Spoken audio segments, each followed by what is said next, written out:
Hey, good morning, everybody, and welcome to another episode of Unlocked. I'm your host for today, and every other day that you're on the Unlocked show. I am Tracy Wilson, and it's my pleasure to be here with you guys today. Today, I've got a topic that I've actually been talking a little bit about inside of our closed program that we run, and it's like around telling stories. And today's show is typically for those of you who need to tell a story. And I don't care who you are or what it is that you do, somewhere in your life you will require you will need to have the ability to be able to tell a good story. So today I'm going to share with you 4 ways to help you tell better stories that actually engage with your audience, even if you are an introvert. But if you are an extrovert, don't tune out, because the show is also for you too. And I'll tell you why it's also for you too in just a moment. So this show is going to be for those of you who need to tell stories. So if you are any part of your life, you're going to need to tell a story in some way, shape, or form to get a message across. But if you are in particular doing Facebook Lives, you are doing videos, you are doing training sessions inside of online programs, you are doing shows, you are in a sales capacity, you're doing marketing, somewhere along the line you are going to need to be able to tell a story.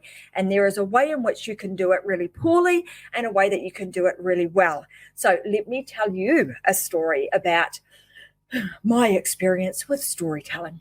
So quite some time ago, I was a regional manager of a bank, and I always thought I was terrible at telling stories, and I've had to really work on my structure and the way in which I put stories together, because I really understood that when I was in a sales capacity or when I was in a teaching capacity, that I really needed to be able to use storytelling to be able to get a message across. So I want to move now to why we actually should be telling stories. And when in my past life, when I thought, man, I was really bad at doing this and not very good at kind of structuring a story in any particular way, and I'd be all over the place, and usually I would try and tell a story in chronological order, and I'm going to get to why we wouldn't do that that way in a moment too. So why should we tell a story? Well, telling stories helps you to grab the attention of your audience so that you're able to grab them and then get them to stay and watch. You also are going to use storytelling to help you keep your audience engaged. The other thing you're going to do is you're going to use storytelling to actually add context to a topic or your particular content. And then you're going to also be able to use your storytelling to break down any false belief patterns that maybe your audience have been experiencing or they've been taking with them, so that you can actually serve your persons better. You're actually going to be able to uncover what that false belief is, break that belief pattern down, and then be able to rebuild a new pattern using some level of some storytelling. The other is to build a pathway to your products and your services. So the storytelling also almost becomes like that bridge between. So let me take you now to, as far as like giving you some context around where storytelling fits in, and in the context of if you were using it for a show, if you were using it in, say, Facebook Lives, or you were using it to potentially sell your products and your services down the track. So there's a pathway to this. I'm just going to move part of my screen out of the road so I can actually see your guys' comments. And today, as you guys know, when we're doing these live shows, they are live. So I'm here live now. I can answer any questions that you guys have got. So all you need to do is you've got to type your questions down in the comment section. If you're watching on Facebook, if you're on YouTube, you're going to type in the comment section there. And also, if you're seeing this in the replay, type #replay, and I'll also make sure that I get back to you. And again, if you're on the podcast, you're also going to do the same thing. Leave me comments and I will get back to you and make sure that I answer any questions that you have. So we've covered off why we're actually going to be telling stories. Now I want to give you the context around the pathway, because there is actually a space in the pathway in which you would insert your story. So if you are doing shows like this, you're going to frame it up. You're going to have what we call a hook. So in the pathway, it's a three-phase process. The pathway starts with a hook. And the hook in this context of a show would be the title of the show. So it would be the title that would be to grab the audience's attention. And in this case, we call that the hook. And in this case, the name of the show is 4 Ways to Tell Better Stories to Engage Your Audience, even if you're an introvert, because most introverts don't like to be in the spotlight. They would shy away from telling a story. And even though I'm quite an outgoing person, and most would say I'm an extrovert, I very much felt that way. In years gone by, I very much felt like I wasn't a good storyteller. And in fact, I wanted to shy away from doing any of that. I didn't want any spotlight when it came to actually having to stand up and tell a story. So this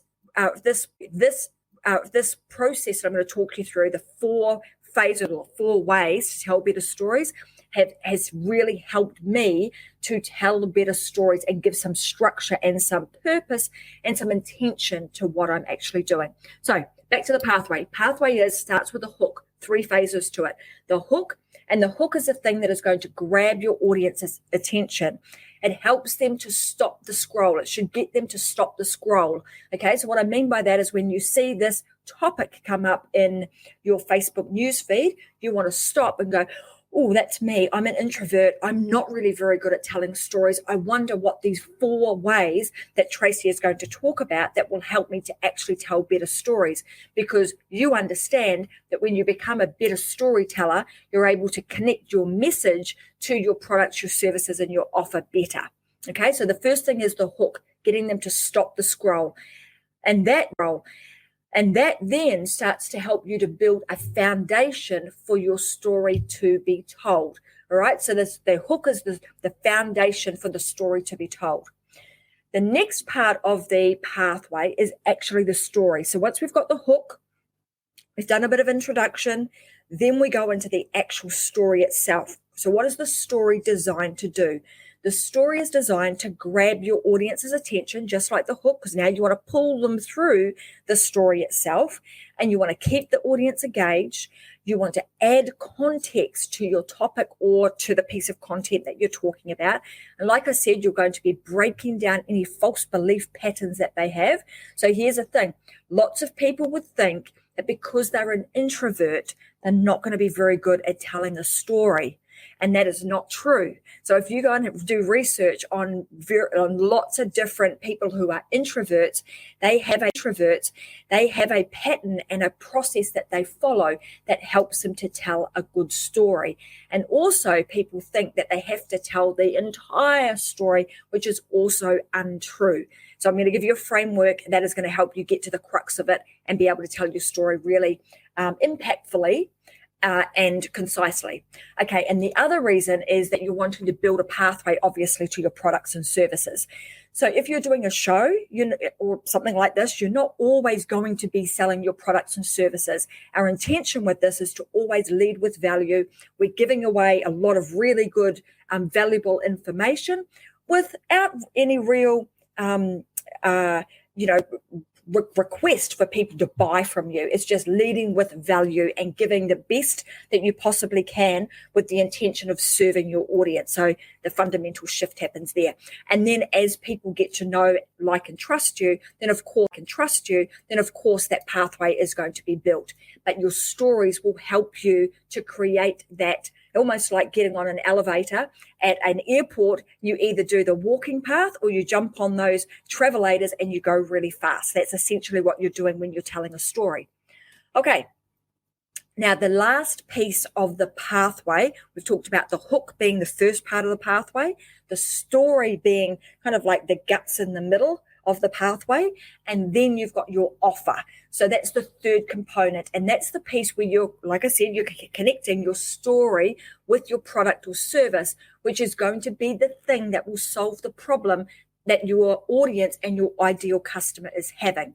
So the part that I want to talk about specifically today is that kind of guts, the meat in the middle, which is the story piece. Okay, so when I said we're doing the story, so again, the first way that you're going to do this is by grabbing their attention. And often we want to tell the whole story, and that's great. But if you actually tell the whole story in chronological order, it's going to take a long time, and it's probably going to be boring, and most people are going to zone out. So what you want to do is you want to tell your listeners initially, why is it so important that they continue to listen? Why is it that they should be continuing to listen to what you're talking about, so that you can grab their attention and you can continue to drag them through or pull them through your piece of content or the story that you are telling? That piece is really, really important. Okay, and instead, what you want to do, instead of kind of building out a story in full chronological order, you instead want to use bold objectives to introduce your story. So it might be things like, let me tell you about a time when. So like I said at the beginning, let me tell you about a time when in my previous life, I was a regional bank manager and I absolutely hated. My palms used to get sweaty. My voice would quiver. I would be super nervous about having to stand up and tell a story. Why? Because I thought I was not good at it. So the identity that I'd actually attached to me at that time was that I wasn't a very good storyteller. So I then reprogram that to, I can tell stories if I know the process that I need to adopt to be able to tell a good story. So you're going to use bold adjectives. Let me tell you about a time when, and tell them the story. Let me share with you the weird thing that. So that it gives some level of intrigue. It's like, what's this weird thing that she's going to share with me? Things like, you won't believe what happened to me when, and then you can lead into that story. So that's part of the hook. And then you can also use parables. So just like, and you heard me tell a parable a few minutes ago when I said, just like when you're at an airport, you're building a pathway, but you're at an airport, and instead of taking the walking route, you're going to jump on the travelator and do the, and go faster. So it's the same sort of thing. So that's what I would refer to as a parable. So you're going to find some stories like that would be just like if you were to do blah, blah, blah. And then once you have their interest, you can then continue to keep the momentum going. Okay, number 2 is you need to set the mood. So your job for telling a story and for your story to actually take place in a way that they can, that your audience can actually feel like they are part of, is you want to make sure that you set the mood. The way in which you would set the mood is you use things like eye contact. So if you were doing, whether you're in face-to-face with somebody, you're obviously using eye contact. But if you're doing video, the way in which you're going to create eye contact is by looking straight down the barrel of the camera. So instead of me looking over here and telling a story and looking out the window, and I'm not really paying attention and looking at you, I want to look straight down the barrel of that camera and get the connection with you, the audience, by using eye contact through that camera. So that's the first way that you can start to build connection and set a mood for your audience. The next is using tone. So using the tone of your voice. So whether, you're telling them a secret, you might be a little bit quiet. Oh my God, I was so excited. So you're using all of your emotions to start telling the story by the use of tone of your voice, also the tone of your body language, and you're also using some explanations around how it made you feel. You're starting to describe the scene. So, for example, if I were telling a tale of, or telling you a story about a time where I made a huge sale by meeting somebody at an airport, I might say I was on my way to LA airport, and you would not believe what happened to me when I stepped into LA airport and I bumped into Oprah Winfrey. And you'll be like, oh my God, I wonder what happened to her on that day.